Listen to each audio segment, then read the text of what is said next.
radio play for this week is entitled Mamie's Place.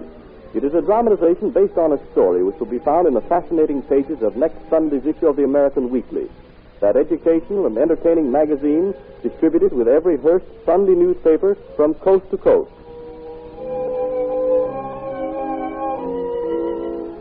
It's the year 1929. Money is being made overnight and spent the same way. One of the places being flooded with this easy cash is a smart speakeasy known as Mamie's Place. Let's drop into the dressing room of the proprietor. Here she is, Mamie White. How's that, Rosebud? Miss Mamie, you sure do look super mellow gorgeous in that dress. You think so? Think so? Honey, I know so. Oh, I kind of like it myself. It's nice and low. The sales girl had a Tony name for it. Oh, yes, she said it was Dick Clossy. Yes, ma'am. I wouldn't be a bit surprised. I wish Marlene could see her mother in this. You can't, Miss Mamie. I'm going to the station for a sector to your apartment. I can bring her right here on the way. Oh, no, you don't. Marlene ain't going to see her mother working in a hot spot like this. You hear me, Rosebud? Yes, ma'am, Miss Mamie. I made up my mind when Marlene was a baby she was never going to go through life the way her mother has. I've been keeping her at the Tony is finishing school in the country. Yes, Miss Mamie. And now that school day is finished. Yes, sir, Rosebud. My little Marlene's coming home for good tonight. I wish I could be there when that old train pulls in. Hand me my feather fan, Rosebud. Yeah, you is, Miss Mamie. If Miss Marlene could see you now. You think I'll get by without shoving, huh? Yes, ma'am. Say, Rosebud, you don't think this outfit's too big, Clossy? I don't want to give them too much for their money. Miss Mamie, honey, you are cautious. Oh, yeah? Well, we'll know in about a minute when I get out there on the floor. Okay, Rosebud, I'm ready for my entrance. Get that door open. Yes, ma'am. All right, folks, save some of that for the performers. Your cover charges falling in the cash register is applause enough for me. Now, you folks didn't come down to Mamie's Place just to see an old war horse like me dressed up in 50 yards of red plush. So I'm going to give you what you come for. Myself, I feel sort of sentimental tonight, so I'm going to open the show with something kind of playful. Folks, let's give Cowboy Cal a great big hand. Hit it, Cowboy! Skip to my partner dear, skip to my partner dear, skip to my partner dear, skip to my darling. If you can't get a red bird, blue bird, blue, if you can't get a red bird, blue bird, blue, if you can't get a red bird, blue bird, blue, skip to my darling.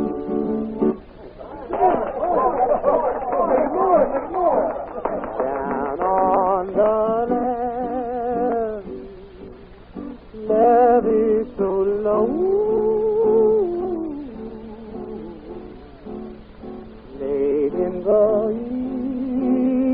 evening, hear that train blow.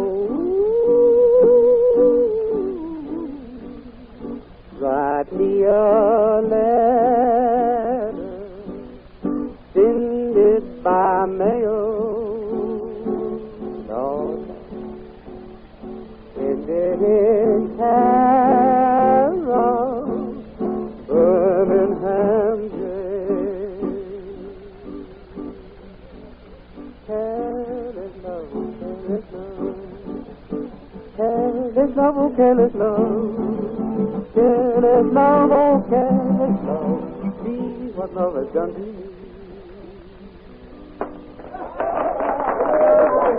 I thought you'd go for that, and I think you're going to go for the next number. Tony Nazzieri and his accordion. Hit it, Tony.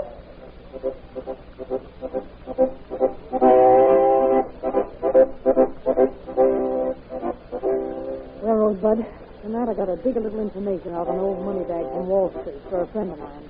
You see that white-haired blue blood sitting at that table? Yeah.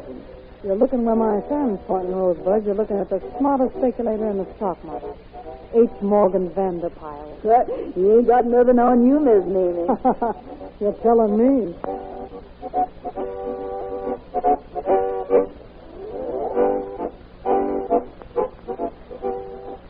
Good evening, Mr. Vanderpyle. Why, good evening. And this is Mrs. V, I hope.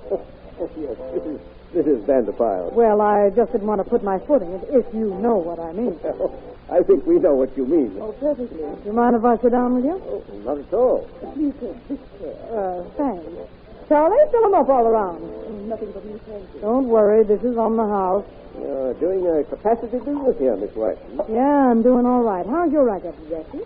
Sure, everybody's in one kind of racket or another, Mrs. B. Now, you're in the society racket. Me, I'm in this one. And your Lord Master here is in the stock racket. You know, Van, your racket's too mental for me. Really? Well, it is rather complicated, Miss White. I take a whirl at it now and then, but I get all horsed up. I never know whether I should buy when the market's falling or rising. If I should buy steel, railroads, or food. Well, if I were in your position, Miss White, I should stick to railroads and buy when the market is slowing. Oh, you mean that's what you do? Perhaps. I wish I knew the ropes like you, Van. I'm such an empty head. I bet the next time I'll hitch onto something with a fancy name that's going up like a balloon. Well, I'm sure you're doing well enough right here. Oh, I can't kick. I gotta get back to my work. Come down and see us again sometime, folks. Ta-ta!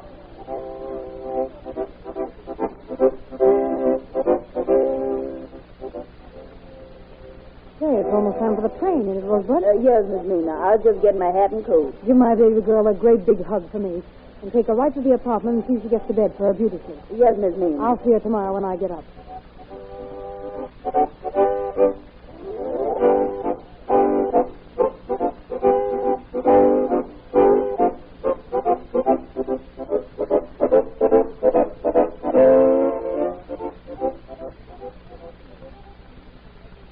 Mother, darling. Marlene, baby. Oh, I'm so glad to see you, Mother. I thought you'd never wake up. Seeing you makes me think I ain't woke up. Oh. Gee, baby, you're a sight for sore eyes. My baby's home for good, huh? I'm home for good, Mother, but I'm no longer a baby. I'm grown up. Sure you have. A wonderful, fine young lady.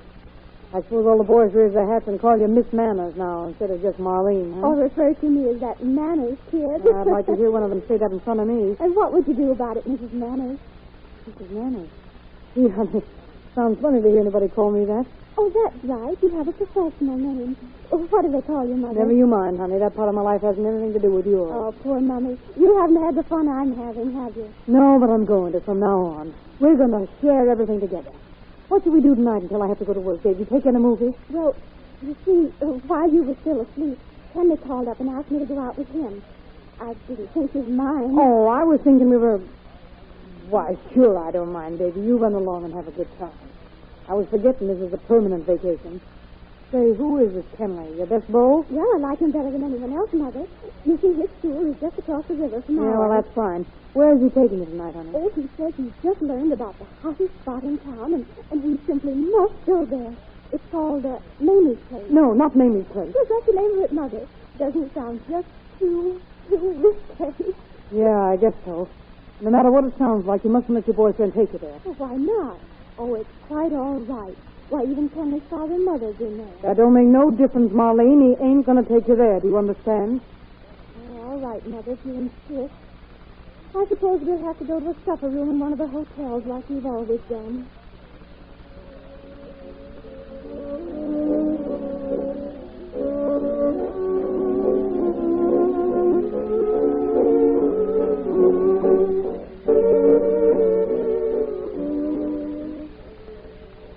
It's true, Marlene. I love you. Oh, Kenley, it doesn't seem possible.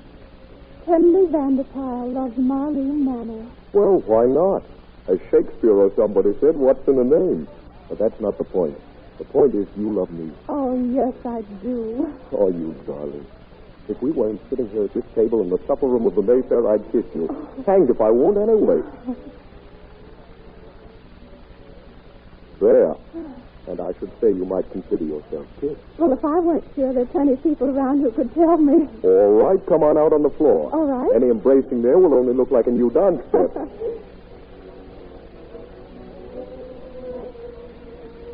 When will you marry me, sweetheart? Well, I haven't had time to think about that.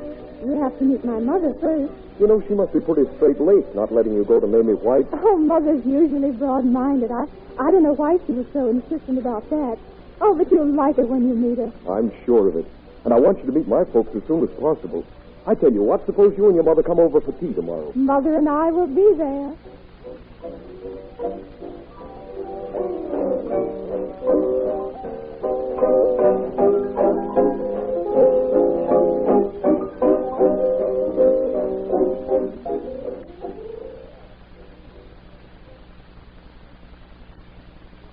never did do a tea party in these classy East River apartments, Marlene. These real bluebirds get me sort of jittery. Oh, don't think about it, Mother.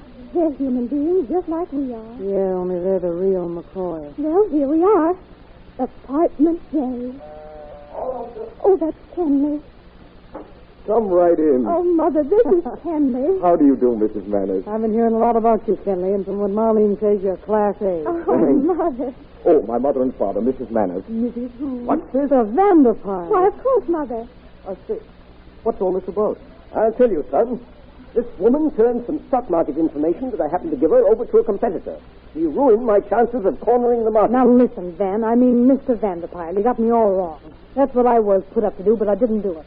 I ain't turned the stock over to the guy yet, and I ain't going to. Is that so? Kenley, it's most unfortunate you didn't tell us who the mother of Miss Manners was. But I did tell you, Mrs. Manners, of course. I still don't get this frosty meeting. Perhaps you'll understand when I tell you that Mrs. Manners is... No, please. I'll go. You got me licked, but don't say anything more. Mother, you going to let them insult us like this? Insult me.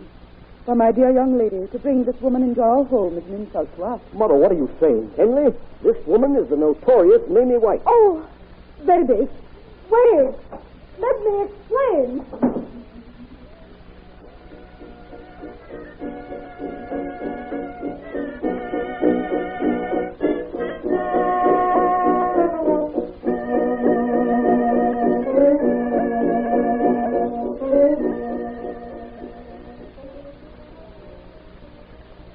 You gotta hurry, Miss Mamie. It's time for the supper show. Oh, I can't do it, Rosebud. I ain't got the heart to stand out there and wisecrack tonight. My baby won't speak to me. She locked herself in the room. I had to tear myself away from the door and come down here tonight. You sent that letter off special delivery for me. Yes, Miss Mamie, honey. Now, here you're saying. My, you sure do look super mellow gorgeous tonight. Okay, Rosebud, open that door.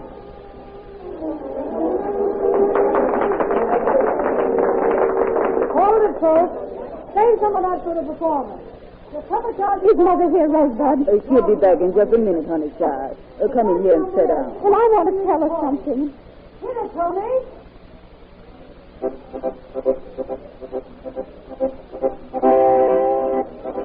Here she comes now, honey. Mommy, baby. Oh, Mommy. Mommy, I came to ask you to forgive me. I don't care about anybody but you. Baby. Baby. Who is it? It's me, Mrs. Manners. I mean, Miss White. Why, Marlene, darling. Oh, Kenley. Miss White, Dad sent me here to apologize and to say he was hasty in accusing you this afternoon. He's got your letter with the stock which you bought on his tip. He'll apologize himself when you both come to dinner tomorrow night. Dinner? At your house? Sure thing. Why, Mother cried like a fool when she read how you struggled to take care of Marlene. Oh, Kenley. Everything's all right now, darling. From now on, that's my job. And that's my cue to get out of here and leave you two alone. Folks, I'm feeling sort of sentimental tonight, so I'm going to open the show with something kind of plaintive. Give Cowboy Cal a great big hand. Hit it, Cowboy. Down on the land, love is so low.